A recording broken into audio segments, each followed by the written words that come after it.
لو سألت أي صاحب مشروع إيه هو البراند، في الغالب هيقولك البراند هو اللوجو والألوان والشعار والهوية البصرية، وده أكبر سوء فهم في عالم البيزنس كله. البراند مش الحاجات دي أدوات بتعبر عن البراند لكن مش البراند نفسه، وسوء الفهم ده بيخلي أصحاب المشاريع يصرفوا آلاف الدولارات على تصميم لوجو فخم وألوان مدروسة ويفتكروا إنهم بكده بنوا براند، بعدين بيتفاجئوا إن مفيش عملاء ومفيش فرق بينهم وبين المنافسين. ففي الفيديو ده هقولك التعريف الحقيقي للبراند وإزاي تبنيه بشكل صح. ولو انت صاحب مشروع او ناوي تبدا مشروع وعايز تفهم البراند على حقيقته، انصحك تتفرج على الفيديو للاخر. ويلا نبدا. اولا خلينا نعرف كده ما هو البراند، لان الموضوع ده حير ناس كتير. البراند هو الانطباع اللي بيكونه العميل عنك بناء على اللي بيشوفه وبيسمعه وبيقراه عن البراند.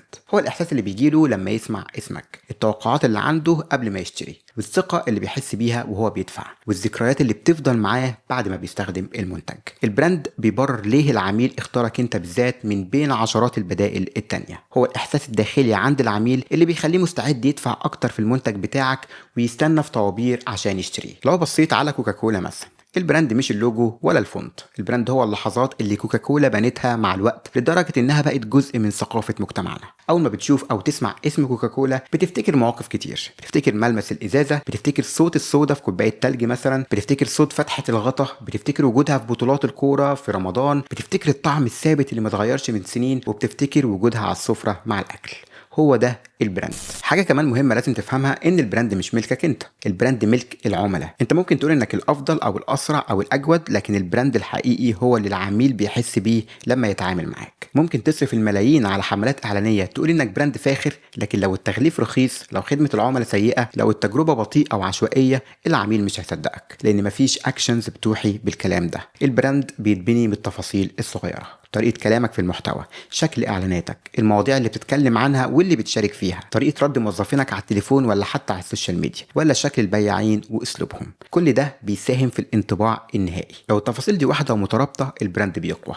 أما لو متناقضة، البراند بيضعف حتى لو اللوجو بتاعك تحفة فنية. طيب إيه هي مكونات البراند الحقيقي؟ البراند الحقيقي عنده 4 مكونات أساسية لازم تشتغل عليهم.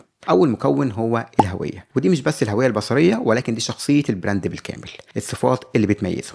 البراند ده لو كان شخص، إيه هي طريقة كلامه، إيه هي قيمه، إيه هي مبادئه. الهوية بتظهر في كل حاجة، في المحتوى اللي بتنشره، في القرارات اللي بتاخدها، في المواقف اللي بتقفها. وتاني مكون هو الوعد، ايه اللي بتوعد به العميل، وده لازم يبقى واضح ومحدد ومختلف، مش وعد عام زي احنا مثلا بنقدم افضل خدمة. لازم يكون وعد محدد قادر توفي بيه. لو بتقول احنا بنوصل في نفس اليوم او احنا بنرجع فلوسك، لازم تبقى قد الكلام ده. وتالت مكون هو التجربة، ودي كل نقطة تواصل بين العميل وبين البراند، من اول ما بيشوف اعلانك لحد ما بيستخدم المنتج ويتعامل مع خدمة العملاء. التجربة لازم تبقى مترابطة وبتعكس الهوية والوعد. ورابع مكون هو السمعة، ودي بتتبني مع الوقت من تجارب العملاء الحقيقية، الكلام اللي بيقولوه عنك والريفيوز اللي بيكتبوها والترشيحات اللي بيعملوها. السمعة دي أقوى من أي إعلان، لأن من ناس حقيقية جربت المنتج بتاعك فعلا. طيب ليه بناء براند ده شيء إلزامي مش رفاهية ولا حاجة تعملها لما يبقى معاك فلوس؟ بناء براند ده استثمار استراتيجي بيغير اقتصاديات البيزنس بتاعتك بالكامل في 4 نواحي أساسية. أول حاجة، البراند القوي بيخليك تكسب عملاء أسهل وأرخص. لما يبقى عندك سمعة قوية، العملاء بيجوا لوحدهم وبيدوروا عليك وبيسألوا عنك،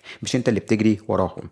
وكمان تكلفة التسويق بتقل، لأن الناس بتثق فيك من قبل ما تشوف إعلانك. والبيع بيبقى أسهل بكتير، لأن العميل جاي وعنده استعداد للشراء، مش محتاج إقناع طويل. البراند بيقوم بنص الشغلانة بتاعتك، وفريق المبيعات بيكمل الباقي. تاني حاجة، البراند القوي بيديك قوة تسعيرية، يعني تقدر تحط سعر أعلى من المنافسين والناس تدفع بدون تردد. تالت حاجة، البراند القوي بيسهل التوظيف والاحتفاظ بالمواهب. الناس عايزة تشتغل في براندات معروفة ومحترمة. لما البراند بتاعك يبقى قوي، بيجيب لك أفضل المواهب وبتدفع اقل، لان الناس بتقبل راتب اقل شويه مقابل انها تشتغل في براند كبير. كمان الموظفين بيفضلوا فتره اطول لانهم فخورين بالمكان اللي شغالين فيه. ورابع حاجه، البراند القوي بيسهل التوسع واطلاق منتجات جديده. لما يبقى عندك ثقه مبنيه مع العملاء، تقدر تطلق منتج جديد والناس تجربه بدون تردد. تقدر تفتح فروع في اماكن جديده والناس تجيلك. تقدر تدخل اسواق جديده بتكلفه اقل، لان السمعه سابقاك. البراند بيبقى اصل بيشتغل ليك في كل توسع جديد. طيب ازاي تقدر تبني براند حقيقي؟ البراند الحقيقي بيبدا بان انك تسال نفسك شويه اسئله صعبه شويه. احنا ليه موجودين بعيدا عن اننا نعمل فلوس؟ ايه القيمة الحقيقية اللي بنضيفها للعملاء؟ ايه اللي بيميزنا فعلا؟ ايه الوعد اللي نقدر نلتزم بيه في كل مرة؟ الإجابات على الأسئلة دي هي أساس البراند. بعد ما بتحدد الوعد لازم توصله لكل حد في الفريق بتاعك، مش بس فريق التسويق لكن كل موظف في شركتك، من الاستقبال لخدمة العملاء للمبيعات للتوصيل.